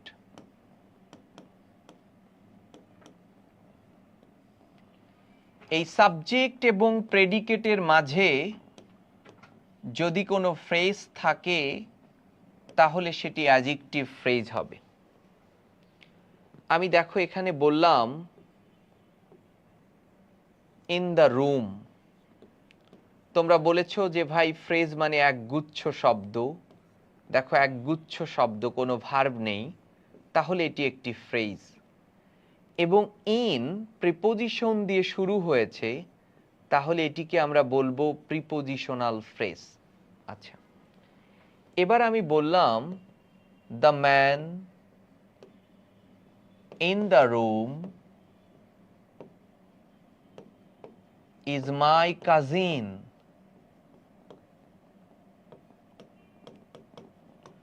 এখন যদি আমরা এই ইন দ্য রুমের নিচে দাগ দিয়ে দিই, ভালো করে বুঝো, দ্য ম্যান এটি হচ্ছে নাউন, আর নাউনের পরে যে ফ্রেজটি বসেছে তার নাম adjective phrase. In the room কিন্তু মূলত প্রেপোজিশনাল ফ্রেজ ছিল, কিন্তু এখন সে অ্যাডজেক্টিভ ফ্রেজ। অথবা এভাবে ধরতে পারো, এটা সাবজেক্ট, দ্য ম্যান, ইজ হচ্ছে ভার্ব, ভার্ব থেকে বাকি অংশকে বলবা প্রেডিকেট। এই সাবজেক্ট এবং প্রেডিকেটের মধ্যে যে ফ্রেজটি বসেছে সেটি অ্যাডজেক্টিভ ফ্রেজ। আবার দেখো দ্য ম্যান, খেয়াল করো, doing research, doing research, the man doing research in the lab, ল্যাবে গবেষণা করছে, ইজ মাই টিচার, যে লোকটি ল্যাবে গবেষণা করছে সে আমার শিক্ষক। এবার ডুইং রিসার্চ এর নিচে দাগ দিলাম ইন দ্য ল্যাব, এই পর্যন্ত। দেখো ডুইং রিসার্চ এর মধ্যে কোনো ভার্ব নেই, ডু ভার্বকে আইএনজি করে বিলুপ্ত করেছে, তাহলে এটি একটি ফ্রেজ। দ্য ম্যান নাউনের পরে বসেছে, তাহলে এটি একটি অ্যাডজেক্টিভ ফ্রেজ। অথবা এটি বাক্যের সাবজেক্ট, ইজ হচ্ছে ভার্ব, আর ভার্ব থেকে প্রেডিকেট, তাহলে doing research in the lab এটি অ্যাডজেক্টিভ ফ্রেজ। যে সকল অ্যাডজেক্টিভ ফ্রেজ ভার্বের আইএনজি দিয়ে শুরু হয় তাদেরকেই আমরা বলবো প্রেজেন্ট পার্টিসিপল ফ্রেজ। আমরা সেকেন্ড পেপারে যখন মডিফায়ার করব তখন কিন্তু এখানে গ্যাপ থেকে বলবে post modify the noun with present participle phrase, তখন দেখেছো ভার্বের আইএনজি হয়ে প্রেজেন্ট পার্টিসিপল ফ্রেজ। আমি এই জায়গা থেকে এসেছিলাম। আমরা দেখো খেয়াল করো, এ ওয়ান্ট অফ ইনফরমেশন, এটা বাক্যের সাবজেক্ট, এবং আমি ভার্ব কনসার্নিং কোনো ভার্ব না, এখানে ভার্ব পাচ্ছি ওয়াজ, এই জায়গাটাতে আমি ভার্ব পেয়েছি। তাহলে খেয়াল করো, সাবজেক্ট আর ভার্ব, এই ভার্ব থেকে বাকিটা প্রেডিকেট, আর সাবজেক্ট আর ভার্বের মাঝে এই যে শব্দগুচ্ছ বসেছে এটি একটি ফ্রেজ এবং এটি একটি অ্যাডজেক্টিভ ফ্রেজ। আর যে সকল অ্যাডজেক্টিভ ফ্রেজ ভার্বের আইএনজি দিয়ে শুরু হয় তাদেরকে আমরা প্রেজেন্ট পার্টিসিপল ফ্রেজ বলি। আশা করি বুঝতে পেরেছো।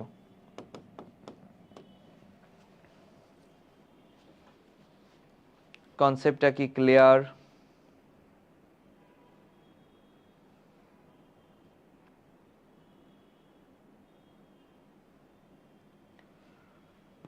was a source of unhappiness to me even during childhood. আমার নিজের বয়স সম্পর্কে তথ্যের অভাব ছোটবেলায় এবং আমার জন্য দুঃখের কারণ ছিল এটি। আমার জন্য দুঃখের কারণ ছিল এটি। concerning my own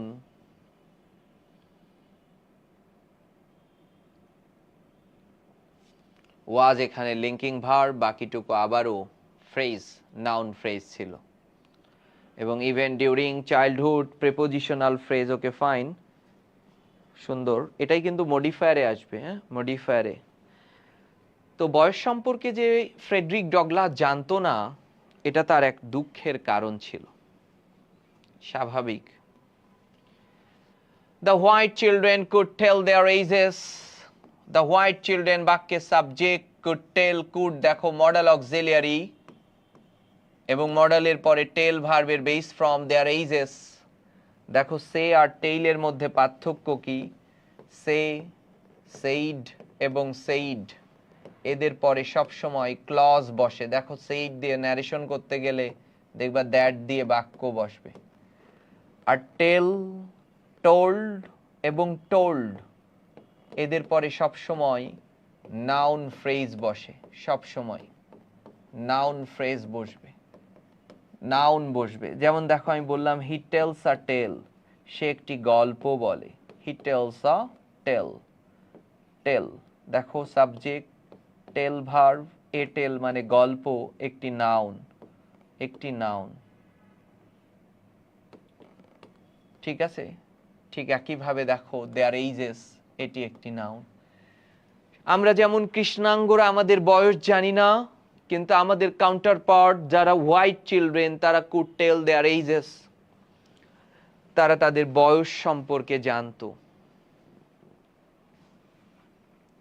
তারা বয়স বলতে পারত। I could not tell why I ought, এটাকে আমরা এমবেডেড কোশ্চেন বলি। একটু লাইনটা দেখো, খেয়াল করো, এখান থেকে এই লাইনের দিকে আমাদের আসবে। এমবেডেড কোশ্চেন খাতায় লিখতে হবে। দেখো এমবেডেড কোশ্চেন পরীক্ষাতে খুব আসবে, কমপ্লিটিং সেন্টেন্সেও আসবে। বর্ধিত প্রশ্নাবলী। দেখো আই নো, আমি জানি, why he fails in the exam.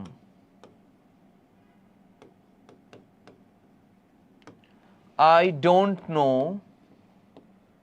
আমি জানি না, where he lives.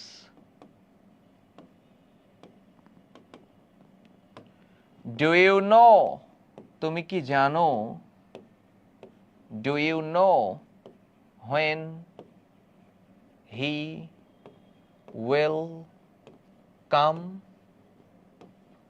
দেখো একটি বাক্য, এরপরে WH word, then subject, then verb. দেখেছো where, WH word, then subject, then verb. When, WH word, he subject, will come verb। একটি হাবোধক বাক্য অ্যাফার্মেটিভ, একটি নাবোধক বাক্য নেগেটিভ, একটি প্রশ্নবোধক বাক্য ইন্ট্রোগেটিভ। একটি হাবোধক, একটি নাবোধক, একটি প্রশ্নবোধকের পরে যখনই তুমি WH ওয়ার্ড দেখবা, subject verb, WH word subject verb, WH word subject verb, এমন স্ট্রাকচারকে আমরা এমবেডেড কোশ্চেন বলে থাকি, বর্ধিত প্রশ্নাবলী বলে থাকি। দেখো ঠিক একইভাবে আই কুড নট টেল, এটি একটি নাবোধক বাক্য। খেয়াল করো, আই কুড নট টেল এটি একটি নাবোধক। এরপরেই দেখো why, WH word, I subject, ought to be verb of I could not tell, আমি বলতে পারবো না। why I ought to be deprived of, deprived মানে বঞ্চিত, the same privilege, আমি কেন একই সুযোগ সুবিধা থেকে বঞ্চিত। deprived মানে তো বুঝোই, বঞ্চিত। privilege মানে সুবিধা, opportunities। আমরা তো একই পৃথিবীর মানুষ, আমরা তো একই ঈশ্বরের সৃষ্টি, তাহলে why I ought to be, বলছে I could not tell, আমি বলতে পারবো না, why I ought to be deprived of the same privilege, why I ought to be deprived of the same opportunities, আমি তো একই স্রষ্টার সৃষ্টি, তাহলে আমি কেন শ্বেতাঙ্গ যেভাবে তার বয়স বলতে পারে, তার মায়ের কথা বলতে পারে, আমি কেন বলতে পারবো না? এটা আমি জানি না, আমি বলতে পারবো না। এমবেডেড কোশ্চেন, বর্ধিত প্রশ্নাবলী। I was not allowed, allow এর পরে সব সময় to plus verb বসবে। I was not allowed to make any inquiries of my masters concerning it. আমাকে অনুমতি দেয়া হতো না আমার প্রভুকে এটা নিয়ে কিছু জিজ্ঞেস করতে। আমার বয়স কত, আমার মাকে, আমার বাবাকে, আমার পরিচয় কি, এটা সম্পর্কে আমি শুনতে যেতাম, কিন্তু আই ওয়াজ নট অ্যালাউড, আমি অ্যালাউড ছিলাম না। আমাকে অনুমতি দেয়া হতো না, প্যাসিভ। অনুমতি কেউ দিবে, প্যাসিভ অক্সিলিয়ারি ভার্ব, মূল ভার্বের third form. I was not allowed to make any inquiries of my master concerning it, concerning it, concerning it. Prepositional phrase, about it, concerning it মানে about it। এটা দেখে মনে হচ্ছে participle, but এটা about it, concerning it শব্দের অর্থ হচ্ছে about it। এটা phrase, prepositional phrase।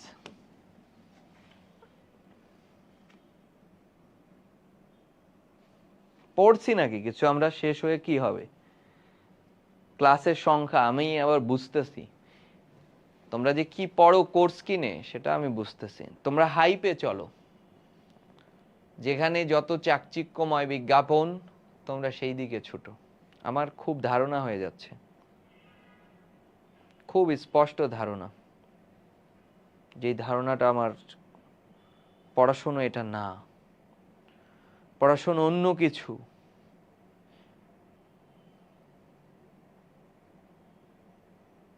হবে এটা তোমাদের জানিয়ে দেওয়া হবে।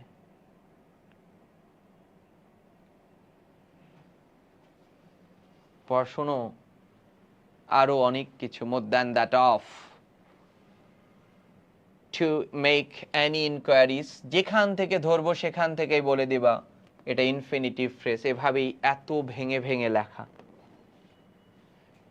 he deemed, দেখো ডিম মানে মনে করা,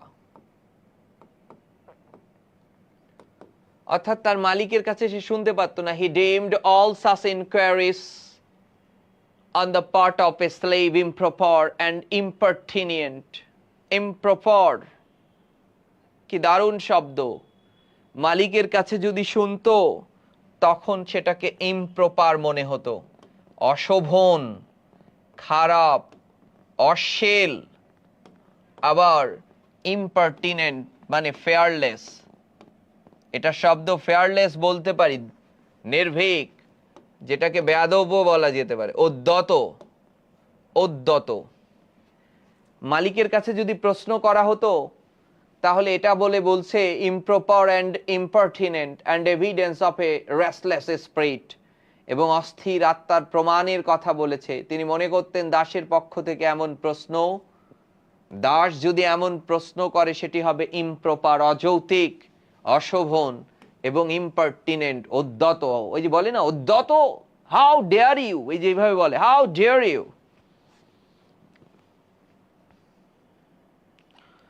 খেয়াল করো, the nearest estimate I can give makes me now between 27 and 28 years of age. আমি যতটা আন্দাজ করতে পারি তা আমাকে বর্তমান আমার বয়স 27-28 বছরের সমান হবে। তাহলে দেখো আই এখানে সাবজেক্ট, ক্যান গিভ এটাই clause, makes me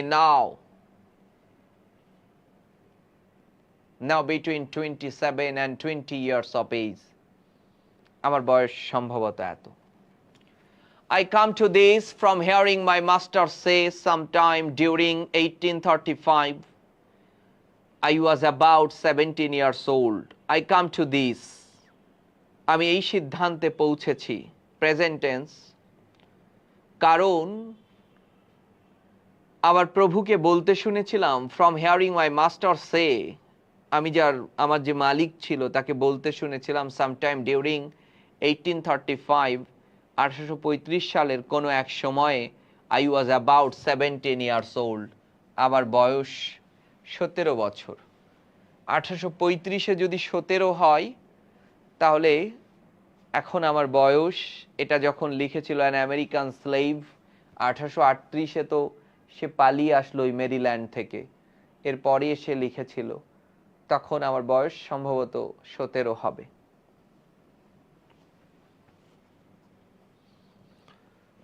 My mother was named Harriet Bailey. আমার মায়ের নাম ছিল Harriet Bailey. Passive boy যে আছে দেখো, my mother was named, আমার মায়ের নাম ছিল passive, মাকে চিনতো সে। She was the daughter of Isaac and Betsy Bailey, both colored and quite dark. এবং বলছে সে ছিল আইজাক এবং বেটসি বেইলির কন্যা এবং যারা দুজনেই কৃষ্ণাঙ্গ ছিল। She was the daughter, এই লাইনের মধ্যে আমরি কিছু নাই। My mother was of a darker complexion than either my grandmother or grandfather. আমার মা ছিল আমার দাদা দাদির তুলনায় আরো বেশ গাঢ় বর্ণের। এগুলো গেইস করতে হয়, কনসেপ্টগুলো গেইস করতে হয়। তোমরা আমি আমাদের গ্রুপে দেখলাম, ডিসকাশন গ্রুপে বলছে ভালো করে আমি নোট কিনবো না, বই বারবার পড়তে হয়, গেইস অনুধাবন করতে হয়, তারপরে অনেক পরে পঞ্চম ধাপে যে নোটস দেখতে হয়। যারা 27-এর আছো তারা এই কাজটা বারবার করো। বুঝো নাই দেখো না, গেইস করো, গল্প করো। ওই লাইন বুঝো নাই, দরকার নাই, পরের লাইন আরো আগাও, আরো একবার একটা লাইন বুঝে গেছো, ওই লাইনের সাথে গল্পের রিলেশন করো 27-এর যারা রয়েছে, তাহলে স্টোরি রাইটিং লেখা শিখবা। দেখো খেয়াল করো, বলতেছে my mother was of A darker কমপ্লেশন, আমার মা ছিলেন আমার দাদা দাদির তুলনায় আরো গাঢ়, ডার্কার, বুঝতে পারছো না, আরো গাঢ়, আরো গাঢ় কমপ্লেশন, আরো গাঢ় বর্ণের, আরো কালো ছিল then either my grandmother or grandfather, আরো কালো ছিল। My father was a white man, আমার বাবা একজন শ্বেতাঙ্গ ছিল। My father subject was linking verb, ঠিক আছে, এরপরে এই জন্যই কমপ্লিমেন্ট বসেছে। He was admitted to be such by all I ever heard speak of my parentage.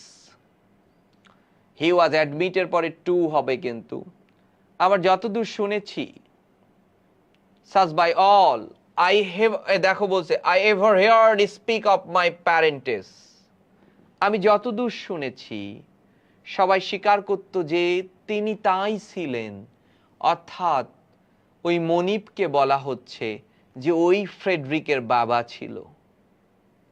I ever heard speak of my parents, এটাকে কি বলেছে দেখো, এটাকে রিলেটিভ ক্লজ বলা হয়েছে। বাই অল, মেইন ক্লজ হচ্ছে he was admitted to be sass, he was admitted to be sass. এরপরে যে বাই অল বলছে এটাকে ইংরেজি ভাষায় এজেন্ট বলা হয়, এজেন্ট। দেখো বলতেছে হি ওয়াজ অ্যাডমিটেড টু বি সাস, নিয়ে আসা দরকার ছিল হোম আই হার্ড, যার কাছ থেকে এই পুরো ক্লজকে খেয়ে দেয়া হয়েছে by all, this is called agent. Agent এনে মিল বন্ধন করে, বলে না আমি যতটুকু শুনেছি সবাই স্বীকার করত যে তিনি তাই ছিলেন। দেখো কি কি mysterious. The opinion was also whispered that my master was my father, এবং লোকজন গুজব রটাতো, whisper মানে কানাকানি করতো, ফিস করে বলতো এই মালিকটা ওরই বাবা, বাবার পরিচয় তো সে জানতো না।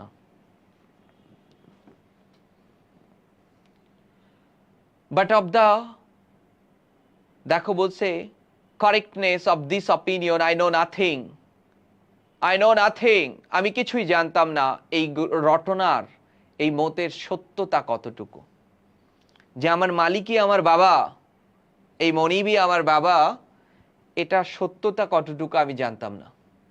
The means of knowing was withheld from me, জানার উপায় আমার কাছ থেকে লুকিয়ে রাখা হয়েছিল।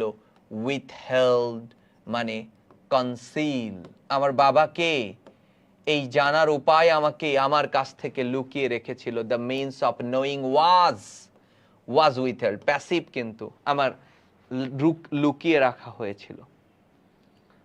My mother and I were, তাহলে and যুক্ত একাধিক সাবজেক্ট হলে ভার্বটি দেখো প্লুরাল, I were separated, আমরা পৃথক ছিলাম, আমাদেরকে পৃথক রাখা হয়েছিল।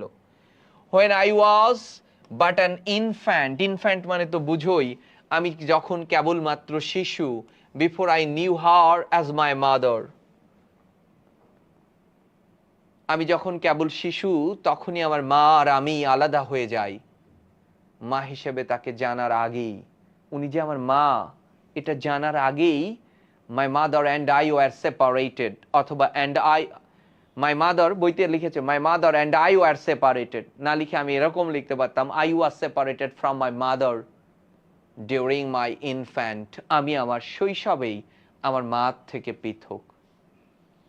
কি আক্ষেপ, কি ভীষণ রকম, ঠিক আছে?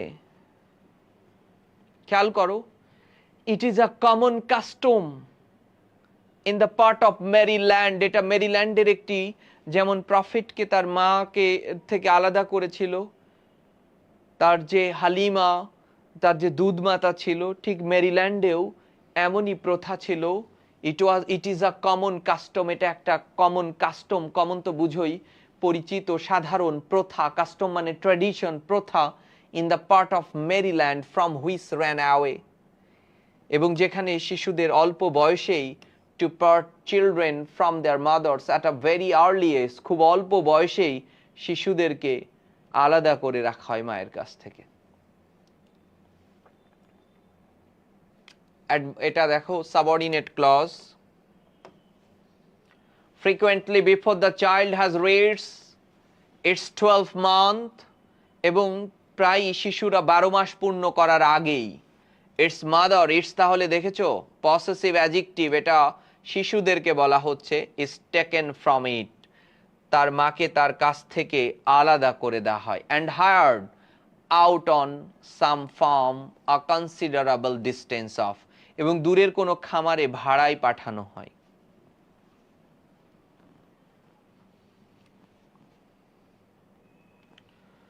And the children is placed under the care of an old man, woman too old for field labor, এবং তার শিশুটিকে এমন এক বৃদ্ধার কাছে রাখা হয় যিনি মাঠে কাজ করার জন্য বলছে অনেক অনেক বয়স্ক। এখান থেকে আমরা ফ্লোচার্ট লিখব, ঠিক আছে?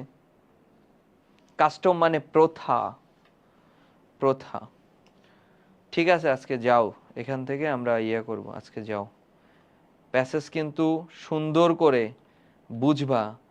বোর্ড বইয়ের মতো এত ভালো ভাষা কোনো বই বাংলাদেশে নেই, ধারের কাছেও নেই বাংলাদেশি কোনো বই। সো বোর্ড বইটা ভালোভাবে পড়তে হবে।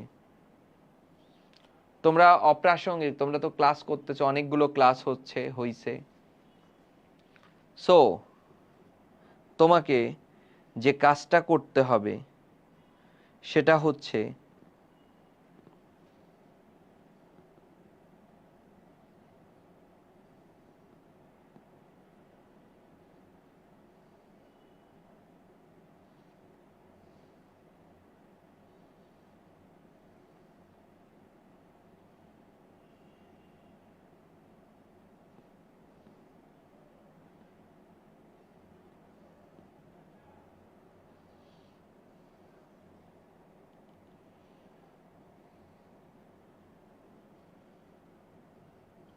নুসরাত জাহান, ওকে?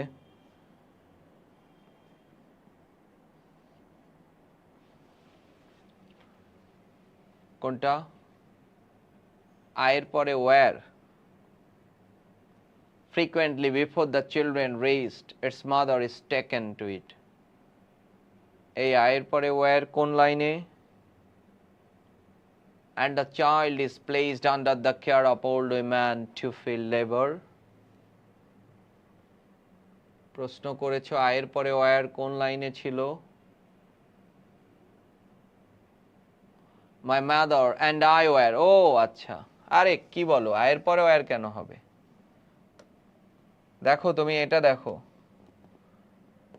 ইউ, হি and I, এইটুকু বলো তো, এইটুকুর উত্তর দিয়ে যাও, I was or were।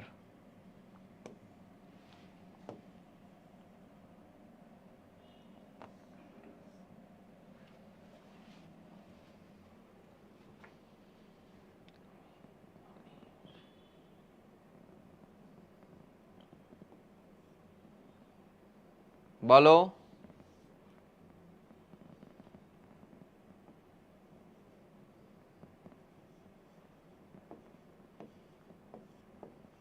এইটুকের উত্তর দিয়ে যাও সবাই। ঠিক আছে, এটুকের উত্তর দিয়ে যাও।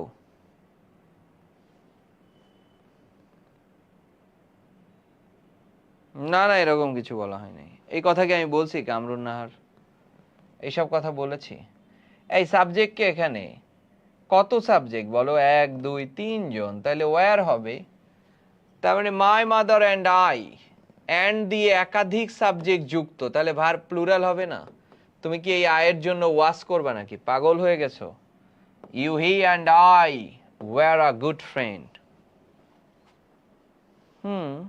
তাহলে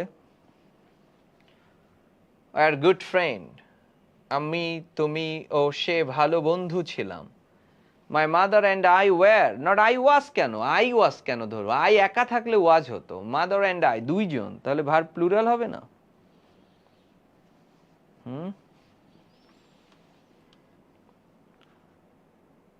অ্যান্ড দিয়ে একাধিক সাবজেক্ট যুক্ত রয়েছে। ওকে।